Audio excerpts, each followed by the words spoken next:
Okay, the Galaxy S26 Ultra just got unboxed before launch, and honestly, Samsung somehow made this camera bump look pretty cool despite what the renders showed.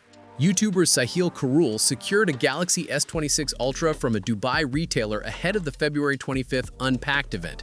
We've got the unboxing, privacy display in action, iPhone 17 Pro Max comparison, and a major S Pen problem. Let me break down the good, the bad, and the surprising. The Unpacked event where the Galaxy S26 series will be unveiled is February 25th, but that hasn't stopped the inevitable unboxing leak.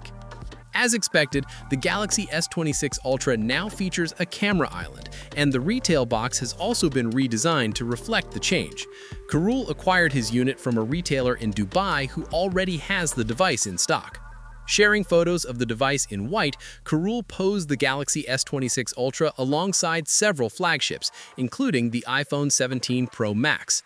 He noted that the in-hand feel is similar to the Galaxy S25 Ultra, which isn't surprising considering the dimensions and weight have changed only slightly. Though the corners are a little rounder, the difference isn't stark. When renders and dummy units leaked, I thought the phone looked outdated. The camera bump took me back years, and the Pixel 10 and iPhone 17 Pro rivals started to look a lot more aesthetic.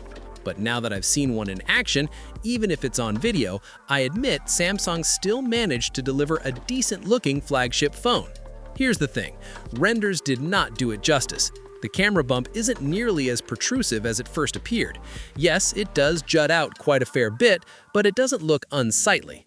The fact that the bump isn't as huge as the renders made it seem helps matters greatly. With the way Samsung has placed the cameras inside the bump, with their silver edges barely sticking out, the S26 Ultra actually manages to look like a phone from this year. That comes as a very welcome surprise. But why is the camera bump back in the first place?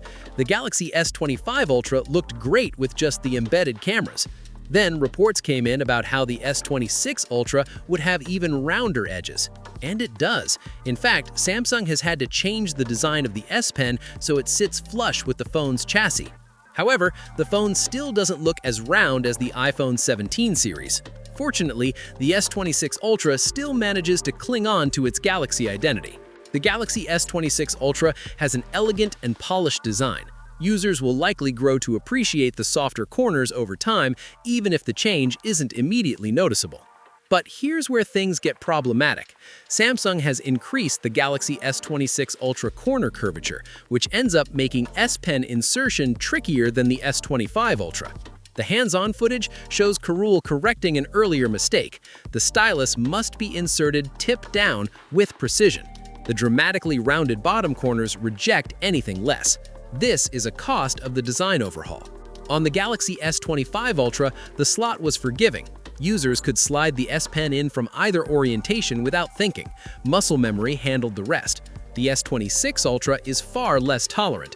A stylus that demands careful alignment risks becoming an ergonomic headache.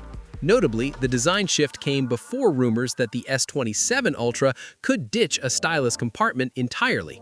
It seems the design change in S26 Ultra is aimed at turning the S Pen into a headache, leading buyers to wish for its departure from the following year's flagship smartphone. Now, the privacy display. We get to see the phone's rumored feature in action for the first time. When viewed from an angle, the screen darkens significantly, rendering content nearly invisible to anyone nearby. The screen turns completely dim from the side angle, restricting exposure to others in crowded places. The privacy display looks like a very practical feature that will provide peace of mind to users who don't want the contents of their display visible to others. The privacy display looked a bit underwhelming in the hands-on video, but that's most definitely going to look better in person. There is one letdown though. Multiple reports claimed the white color option this year would be stunningly bright, but this doesn't look any different to any other phone of the same color. Admittedly, you can't tell everything from just a video, but the phone was pictured alongside other phones and it didn't really stand out for its shade. The leaked Galaxy S26 Ultra renders also show a very pretty white option, but I just don't see that here. And given that cobalt violet already looks pretty dull just from the renders, Samsung isn't doing anything particularly exciting this year with colors. The Galaxy S26 Ultra only has 2 colors for online purchases. Fortunately, Apple is doing something exciting with a red color for the iPhone 18 Pro. According to leaked promo posters, the Galaxy S26 Ultra will have pretty much the same specs as its predecessor, down to the battery life. The chipset is a bright spot and will make the phone feel a lot snappier. Apart from that, the design and the privacy shield are the only two attributes worth looking forward to. Galaxy AI is a huge theme again, but Samsung doesn't appear to have prepared anything noteworthy other than a photo assist feature for professional editing.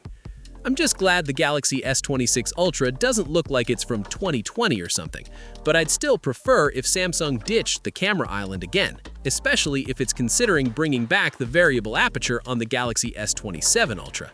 Everything becomes official February 25th. What do you think of the camera bump? Let me know. Subscribe for full Unpacked coverage. Peace out.